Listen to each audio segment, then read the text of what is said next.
I am content to fill a little space if God be glorified.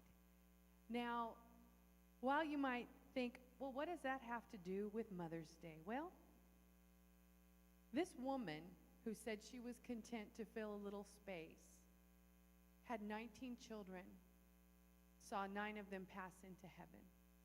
She was married to a preacher, pastor, and they did not get along. Sometimes he would leave her there with the church and the children, the responsibility. They'd have a fight. She'd write letters and tell him, you need to come home and help me with this great work. They had lack. Twice their home was burned down. They think it was by people who were mad at them. Their animals were mutilated and hurt because people were against them. And 19 or 10 of those children she raised, some were sickly and crippled. 2 of them, John and Charles Wesley, went on to found the Methodist religion. They went on to be hymn writers, preachers. They brought millions to Christ. And she was content to fill a little space. Sometimes we think what we're doing and where we're doing it is so small. Sometimes as moms, right, we start to feel inadequate and unnecessary. And we feel like, do I really make a difference? Am I, I'm falling down more than I'm staying up. I'm fighting uphill battles. I'm picking wars and battles, of the dirty socks and the dirty underwear and where things go and what things do. I mean to care. I'm the naggy mom. What I do is so small. But that couldn't be further from the truth. If we'll learn to be content, and if we'll learn to love those in arm's reach of us, we'll move mountains. We'll reach millions. Our life will be anything but small. Susanna Wesley desired to be alone with God. She once made a vow. She said, every hour I spend in entertainment, I want to spend an hour in the Word and prayer. And then she gave birth 19 times. And she realized that might be unrealistic. So she went back to the Lord and she said, I'll spend time with you every day. I think she settled on 2 hours. Wow. And she told her children, what I'll do is I'll pull my apron over my head and I'll pray. And that's my alone time, and that's my do not disturb time. And her children were trained to know that when the apron was down, Mama was serving. When the apron was up, Mama was communing and fellowshipping. And that's the life she lived in front of them. That is what she modeled in front of her children, and she prayed for them, and many of them made mistakes. Many of them didn't live up to her expectations, but that's okay. She loved them, and she loved God. And in the end, that's what affected the world. Be encouraged today, ladies. We're going to start, and I've asked 2 of our moms today to share. And the first one, I love her so much. And when I think of her, I think of the first Sunday that Pastor Doug and I were here preaching and just getting to know everybody. And you guys were praying if whether or not you wanted us to come back and be your pastors. And we were seeking the face of God. If the door opens, do we go through? And we met so many of you that day. And you were all so loving and warm. And I remember a line of people coming by me. And all of a sudden, this big smile and these bright eyes and this face lit up and reached across and just embraced me. And she just captured my heart that day. And I know I should stop talking or I'll make her cry. But she just really has been a blessing to me personally. And she had this little girl with her that just talked and jabbered and just was everywhere. And we've watched that little girl grow, and we've watched her just grow into who God is purposing her to be. And it's been a fun and a joyful adventure and a blessing to me. And I'm going to invite Sandra Ferguson up here right now, and she is going to share her story of motherhood. Give her a hand.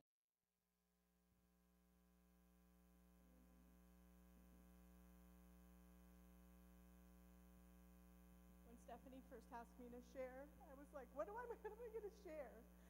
She said, share your incredible story. And I don't think I'm that incredible.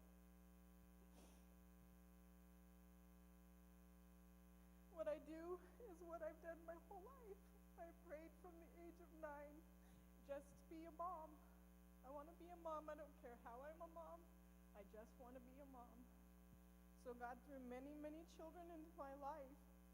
I started with my cousins. I would care for them. Then I started with friends who became family. Like him. I had a guest speaker, and his name was C.W. Goforth. And we came up for prayer, those that needed it. And he prayed for me, and he said, God's going to give you something you've wanted forever. You go through all of the things, what have I been praying for? Let me think, So, Saturday, the 24th of January, 2010, I became a mom to the most beautiful 4.5-month-old baby ever. And he gives more. I'm going to invite the Clogston ladies up and minister.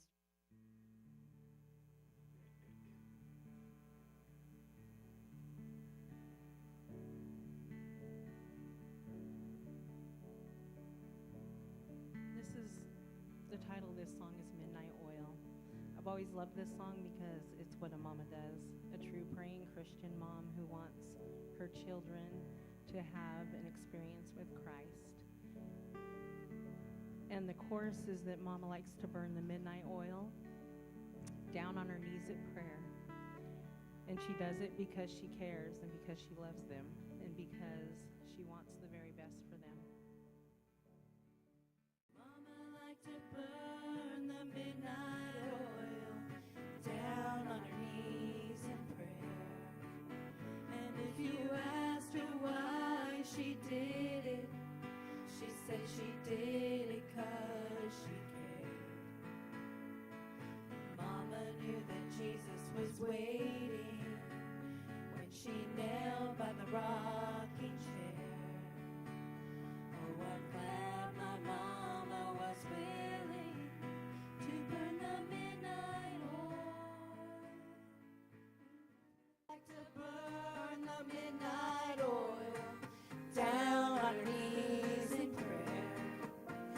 And if you asked her why she did it, she said she did it 'cause she cared.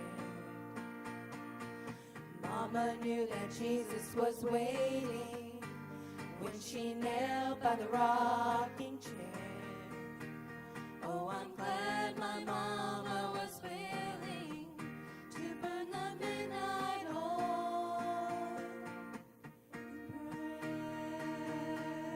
And Sister Nancy Young has been a blessing and an encouragement to me, and I love her story. So I've invited her here this morning, and she is going to come up and she is going to share with you. Would you make her welcome? Y'all know I need to take off my glasses to read, so. Is mother what defines me?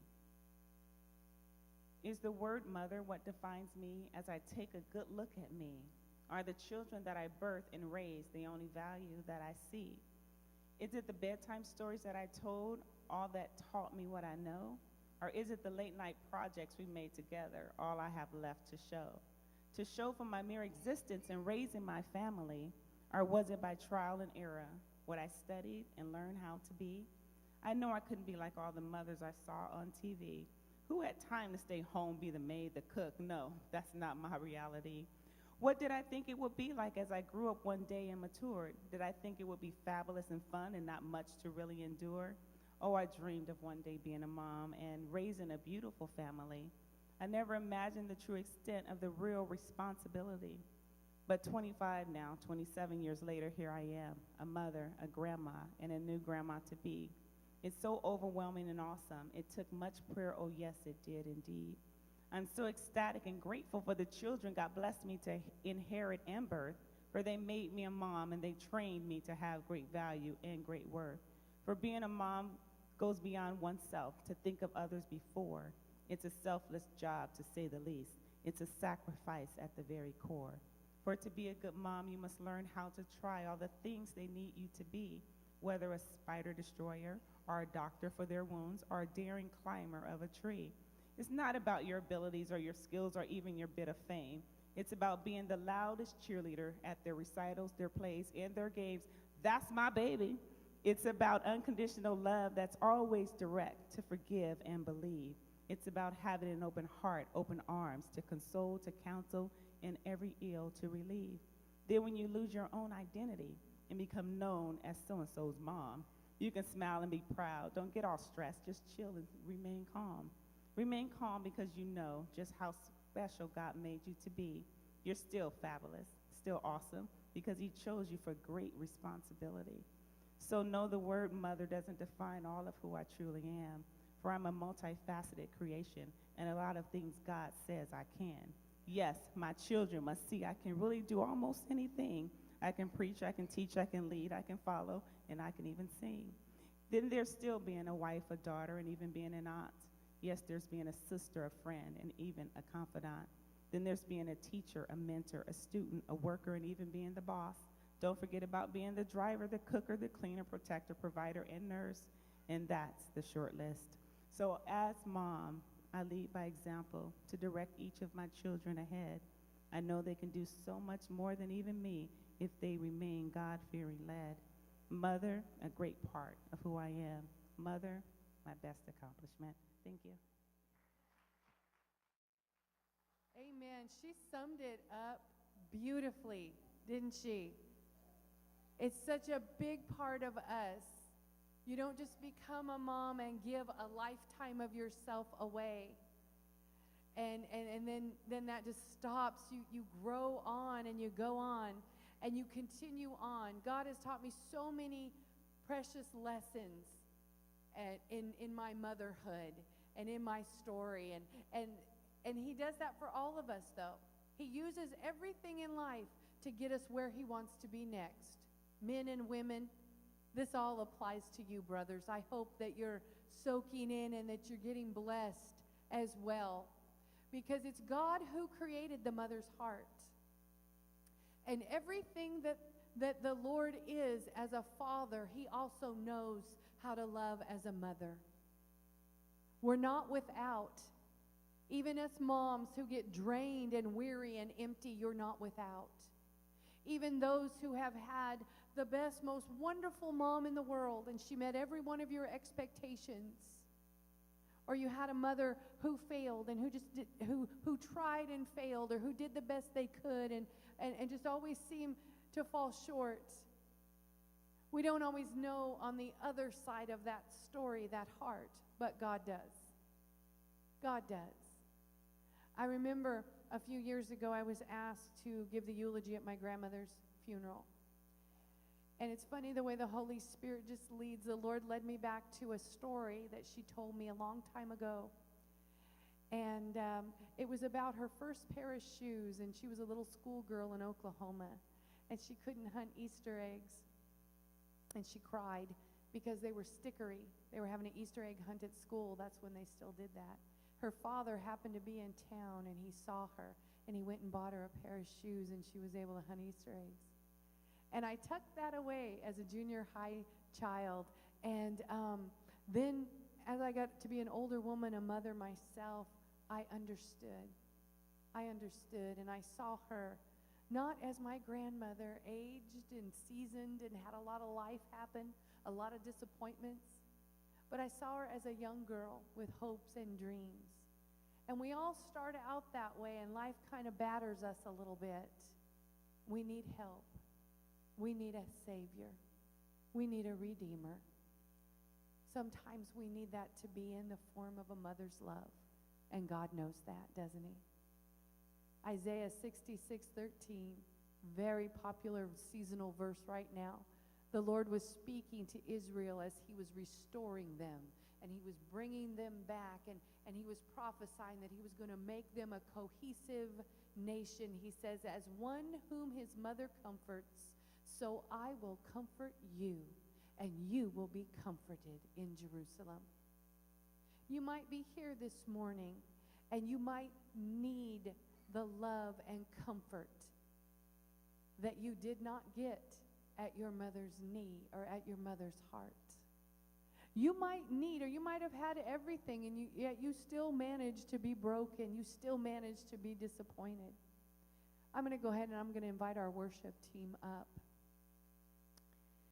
You might need that. You might need one